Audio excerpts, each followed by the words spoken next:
আরে তুই এখানে কি করছিস? আর এই রুমে তোর কি? ম্যাডাম, স্যার তো 6 মাসের জন্য ট্রেনিংয়ে গেছে। এই 6টা মাস একা কিভাবে থাকবেন আপনি?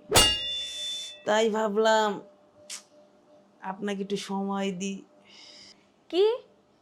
তোর এত বড় সাহস, তুই বাসার একটা কাজের ছেলে হয়ে আমাকে এত নোংরা একটা প্রস্তাব দিলি? ম্যাডাম, নোংরা বলছেন কেন? আমি তো আপনার ভালোর জন্যই বলছি, চলে আসুন। এই ফকিন্নির বাচ্চা, তুই জানোস না তোর স্যারের সাথে আমার এঙ্গেজমেন্ট হয়েছে? এটা জানার পরেও তুই কিভাবে আমাকে এত নোংরা একটা প্রপোজাল দিলি বলতো? ম্যাডাম, এঙ্গেজের সাথে কি হয়েছে? স্যার 6 মাস থাকবে না।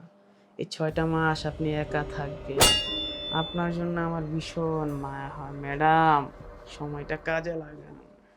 এই ফকিন্নির বাচ্চা, তুই যদি আর নেক্সট টাইম আমাকে এই ধরনের কোনো কথা বলেছিস, আমি কিন্তু শান্তকে বলে না এই বাড়ি থেকে ঘাড় ধাক্কা দিয়ে তোকে বের করে দিব। স্টুপিড জানি কোথাকার। ঐশী। শান্ত, তুমি এখানে? হ্যাঁ, আমি এখানে। আসলে আমি এক্সট্রিমলি সরি। তোমাকে আসলে একটু পরীক্ষা করলাম। এই জন্য মিরাজকে দিয়ে